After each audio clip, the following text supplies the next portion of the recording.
आप देख रहे हैं न्यूज फोल्डर, निर्भीक, निष्पक्ष, बेबाक, आपका अपना न्यूज फोल्डर।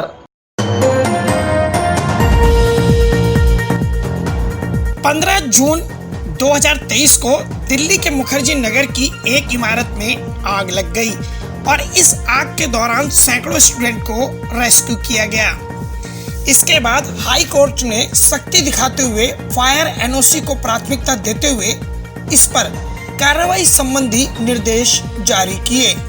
इसके साथ ही दिल्ली में हजारों कोचिंग सेंटर पर कार्रवाई की तलवार लटक गई। सुरक्षा के साथ साथ जमीनी हकीकत क्या है, इसका भी विश्लेषण जरूरी है। दिल्ली, जिसे एजुकेशन हब के नाम से जाना जाता है, जहां हर साल हजारों स्टूडेंट दिल्ली आकर पढ़ाई करते हैं और इसी एजुकेशन सर्कल में टीचरों को जॉब मिलती है। आसपास के इलाकों में मकान मालिकों को किराएदार के रूप में छात्र मिलते हैं और इंस्टीट्यूट के लिए बिल्डिंगों को भारी भरकम किराए पर लिया जाता है। अगर बात की जाए तो इस शिक्षा चक्र में भारत सहित दिल्ली की अर्थव्यवस्था में ये चक्र अहम भूमिका निभाता है। लेकिन मुखर्जी नगर हादसे के बाद इस शिक्षा के चक्र की रफ्तार थमी है। इंस्टीट्यूट मालिकों के दिल में सीलिंग को लेकर घबराहट है। उन्हें लगता है कि आने वाला कल क्या होगा, इसका उन्हें भी अंदाजा नहीं और इसका असर केवल इंस्टीट्यूट पर ही नहीं बल्कि छात्रों पर भी है, जिनकी पढ़ाई प्रभावित हो रही है। अगर बात की जाए अभिभावकों की तो उन पर भी इसका गहरा असर है, क्योंकि वह फीस भर चुके हैं और पढ़ाई नहीं हो पा रही।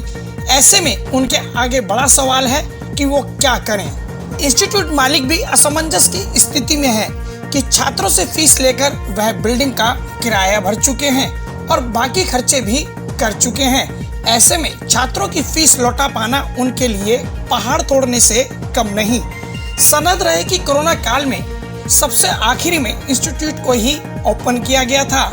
ऐसे में पहले से आर्थिक मार झेल रहे इंस्टीट्यूट के सामने अपना वजूद जिंदा रखना किसी चुनौती से कम नहीं है।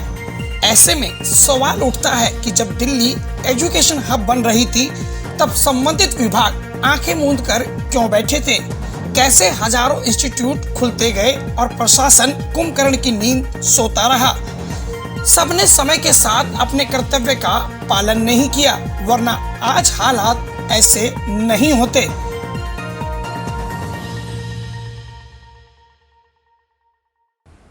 क्या दिक्कतों का सामना करना पड़ रहा है और क्या क्या प्रॉब्लम्स आप लोगों को आ रही हैं? किस तरह ये आपके जो इंस्टीट्यूट है उसके लिए भारी पड़ रहे हैं ये ऑर्डर्स? सर एक्चुअली कहीं तो मैं जिस तरह से हम लोग नोटिस देख रहे हैं लोगों को मिल रहा है और खासकर इंस्टीट्यूशन वाले लोगों को, कोचिंग सेंटर वालों को, उसके बिया पे अगर देखा जाए तो जो रूल रेगुलेशंस उन्होंने डिमांड की है कि अगर 15 फीट का या 15 फुट का अगर आप रास्ता उसमें 5 फुट का सीढ़ी, और ये उन्होंने पीछे नहीं किया, ये 2001 के सेगमेंट में ये चीज़ को ऐड ऑन किया गया है, जो कि पूरी दिल्ली में जितने भी इंस्टीट्यूशंस वाले हैं they are just going to facing the problem. Because जो इंस्टीट्यूशंस हैं, हम आपके रूल रेगुलेशंस को फॉलो करने के बाद ही हम अपना सेंटर खोलते हैं। चाहे वो फायर का इक्विपमेंट हो, वी आर हैविंग ऑलरेडी, हम लोग ले चुके हैं, उसको रखे हुए हैं और हम नए मार्केट में नहीं है कि हम आपको नए रूल, जब आप स्टार्टिंग में अगर इस तरह का कंसर्न है, अब आप डायरेक्ट नोटिस दे रहे हैं, नोटिस देने के बाद भी हम लोग एनओसी के लिए अप्लाई कर रहे हैं, वो एनओसी के लिए भी कोई चीज़ आपकी तरफ से फायर ब्रिगेड वालों की तरफ से प्रोवाइड नहीं की जा रही है। सो कहीं ना कहीं इन सारी चीज़ों को देखते हुए जितने भी हमारे इंस्टीट्यूट्स वाले लोग हैं वो प्रॉब्लम का सामना करना पड़ रहा है। 24 घंटे का इतना शॉर्ट पीरियड में कोई भी चीज़ को कितना जल्दी केयर करना, ये भी प्रॉब्लम का सामना करना पड़ रहा है। उसके बाद तुरंत आपकी नोटिस का रिप्लाई करने के बाद उसका रिस्पांस नहीं आना और सीज कर देना।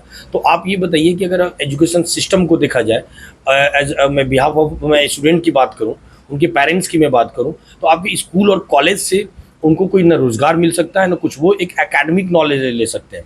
बट अगर हम लोग एज ए ट्रेनिंग प्रोवाइडर जो जॉब से रिलेटेड हम लोग ट्रेनिंग दे रहे हैं, बच्चों को नौकरियां दिला रहे हैं, नौकरियों को दिलाने से पहले उनको हम इतना प्रॉपर वे में ट्रेंड कर रहे हैं, सो डेफिनेटली ये पूरे मार्केट में एक बहुत बड़ा प्रॉब्लम क्रिएट होने जा रहा है एजुकेशन सिस्टम में, जिसके बिहाफ पे सुप्रीम कोर्ट ने जिस तरह से आदेश दिया है कि इंस्टीट्यूशन को क्लोज किया जाए बिना कुछ नोटिस देने के बाद इतने शॉर्ट पीरियड में। सो ये एक बहुत बड़ा प्रॉब्लम जो एजुकेशन सिस्टम को एक हिलाने वाली बात है, उसके लिए मैं सरकार से और सुप्रीम कोर्ट से मैं आग्रह करूँगा कि आप जो भी चीज़ है स्टेप लेना है लीजिए, लेकिन उसके लिए कुछ हमें कैटेगरी दीजिए, हमें उसको क्या क्या फॉलो कर सकते हैं। हम सिर्फ बंद कर दें और सब कुछ कर दें तो उसकी पॉसिबिलिटी, उसका कोई सॉल्यूशन का कोई एक कारण नहीं है। उसके लिए डेफिनेटली हम उसको रूल को फॉलो करेंगे। कुछ स्पेसिफिक रूल्स हमें बताएं जिसके तहत, जैसे बहुत सी सारी जगह पे ऐसे हैं जो हमसे भी बहुत की उनकी स्पेस कम है, कई तरह के रेस्टोरेंट्स हैं, कई तरह के शॉप हैं जहाँ पे बिल्कुल कुछ भी वो चीज़ों को फॉलो नहीं कर रहे हैं, बट आप उन पे स्टेप ना लेते सिर्फ एजुकेशन सिस्टम पे डायरेक्टली स्टेप लेना डेफिनेटली ये प्रॉब्लम, बहुत बड़ी प्रॉब्लम क्रिएट कर सकता है। एक हादसे के बाद पूरी की पूरी कोचिंग की दुनिया भंवर में है। अब सवाल आता है कि आखिर इंस्टीट्यूट के पास फायर एनओसी क्यों नहीं है? तो इसका जवाब यह माना जा सकता है कि ज्यादातर बिल्डिंग किराए की होती हैं। ऐसे में मकान मालिक केवल किराए लेने तक ही अपनी दिलचस्पी रखते हैं, बाकी का ठेकेदार किराएदार के सर फोड़ दिया जाता है। हादसा कभी भी कहीं भी हो सकता है, लेकिन मुखर्जी नगर में हुए हादसे ने कार्रवाई को काफी हद तक इंस्टीट्यूट की तरफ मोड़ दिया है। बाकी किसी और जगह हादसा होगा तो प्रशासन संज्ञान लेगा, लेकिन फिलहाल सख्ती और निशाने पर इंस्टीट्यूट है। सरकार को चाहिए कि सभी का हित सोचते हुए पॉलिसी बनाए, जहां स्टूडेंट पढ़ें भी और सुरक्षित भी रहें, और कुछ नरमी और हिदायत के साथ एनओसी आसानी से उपलब्ध हो सके, इस पर काम किया जाए, क्योंकि पूरी दिल्ली का आधे से ज्यादा भाग अवैध कॉलोनियों के रूप में है। ऐसे में सारी कार्यवाही पूरी करना चांद तारे तोड़ने के बराबर है। और इस तमाम कार्यवाही में बच्चों के भविष्य का क्या होगा, यह सवाल अधर में है। इसका जवाब फिलहाल किसी के पास नहीं। नई दिल्ली से न्यूज फोल्डर के लिए सहयोगी किरण शर्मा के साथ गुलशन सैफी की रिपोर्ट।